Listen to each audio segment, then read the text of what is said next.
Shalom, selamat pagi, selamat berjumpa saudara-saudara yang kekasih dalam Kristus. Dimanapun saudara berada saat ini, tetap bersukacita, diberkati Tuhan.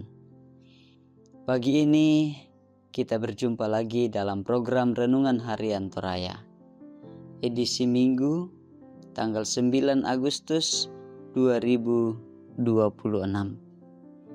Saudara-saudara, mari persiapkan bahan bacaan firman Tuhan dari Injil Matius pasal 6. Kita akan membaca mulai dari ayat yang ke-19 sampai ayat yang ke-24. Mari kita berdoa. Ya Allah, Bapa kami dalam kerajaan surga, yang telah menjadikan kami anak-anak-Nya di dalam Yesus Kristus, dan terus menjaga kami dalam tuntunan kuasa Roh Kudus.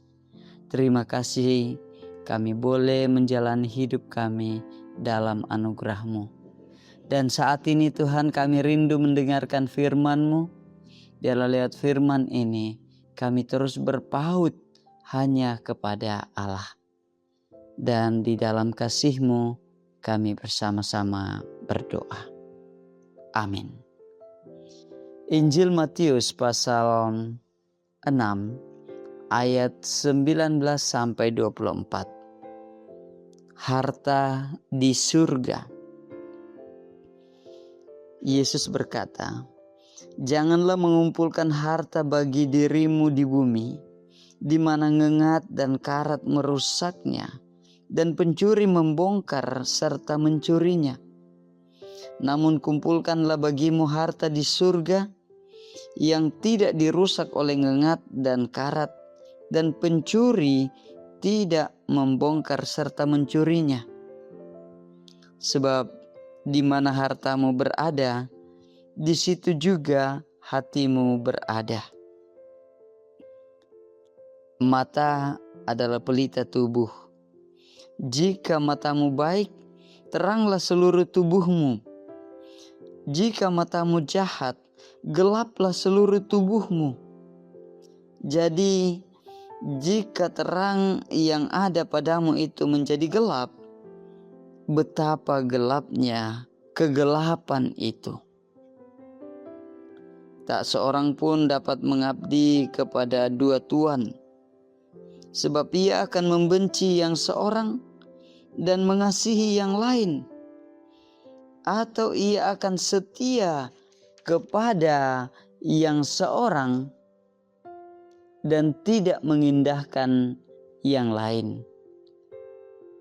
Kamu tidak dapat mengabdi kepada Allah dan kepada Mammon." Terpujilah Tuhan. Demikian sabda Allah. Kita renungkan bersama dalam tema harta bukan tuan.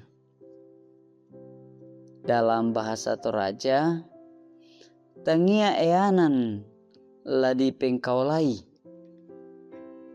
Saudara-saudara, secara khusus kita orang Toraja di perantauan dikenal sebagai pekerja keras. Kita akrab dengan ungkapan untanan raka sang pulo. Artinya, sekali lagi, kita adalah pekerja keras. Merantau dengan modal 10 jari, artinya kesiapan untuk bekerja keras, berusaha. Sejak kecil pun kita selalu diajar untuk tidak berpangku tangan, tidak hidup malas seperti orang yang selalu meletakkan kedua telapak tangannya di dalam ketiak, atau dalam bahasa Toraja, ma'koko kalepak. Karena itu ketika Yesus berkata, "Janganlah kamu mengumpulkan harta di bumi," kita bisa bertanya, apakah kerja keras itu salah? Bukankah membangun kehidupan adalah tanggung jawab? Saudara-saudara, firman ini bukan melarang kerja keras, melainkan menata hati agar harta tidak menjadi pusat hidup. Saudara-saudara yang kekasih dalam Yesus Kristus, pada zaman Yesus, ketimpangan ekonomi sangat tajam. Di bawah tekanan kekuasaan penjajah Romawi, banyak orang miskin. Sementara segelintir elit menimbun kekayaan, utamanya melalui pajak.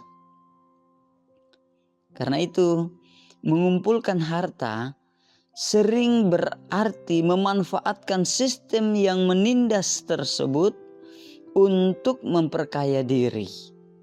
Karena itu, Yesus menegaskan, di mana hartamu berada, di situ hatimu berada.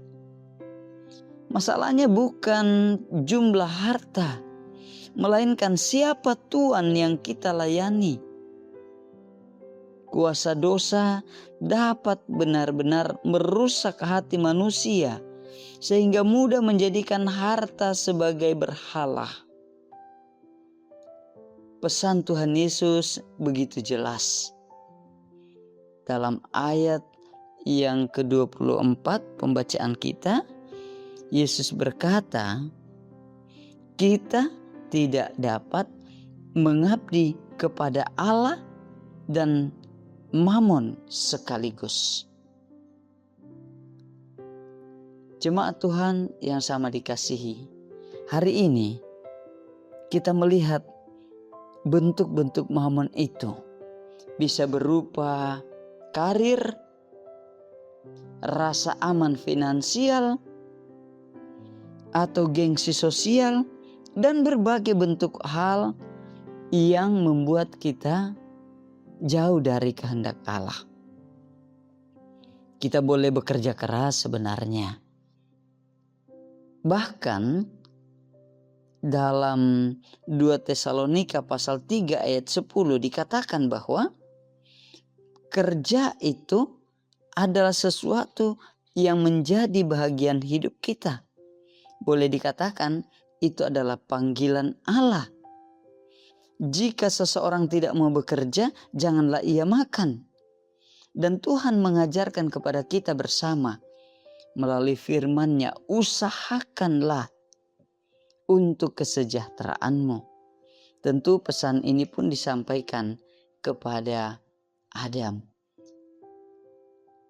Dan hal ini juga terus menggema untuk kita sekalian. Namun kita perlu sadar bahwa hasil kerja bukan sumber keselamatan dan identitas kita, melainkan Kristuslah dasar hidup kita. Bekerja dengan 10 jari atau dengan kerja keras akan membawa kita terus bersyukur kepada Allah dan mau menyatakan bahwa hati kita tetap takluk kepada Tuhan. Harta adalah alat. Pengabdian kita hanya kepada Allah, sang sumber berkat itu. Selamat menikmati berkat-berkat Tuhan. Pergunakan harta benda, fasilitas hidup yang Tuhan anugerahkan untuk hormat dan kemuliaan Allah. Tetaplah bersyukur kepada Tuhan. Amin. Mari kita berdoa. Ya Allah Bapa di surga, terpujilah kekal Engkau. Ajar kami untuk terus mempergunakan harta benda kami dalam kebenaran kasih-Mu. Dan di dalam semua itu, Engkaulah Allah yang dimuliakan. Tuhan memberkati kami anak-anak-Nya. Di dalam Kristus kami berdoa. Amin. Saudara-saudara yang kekasih dalam Yesus, dimanapun saudara berada, yakinlah bahwa Tuhan terus menjaga, Tuhan terus memberkati, Tuhan terus memelihara, dan Ia terus bersama dengan saudara-saudara.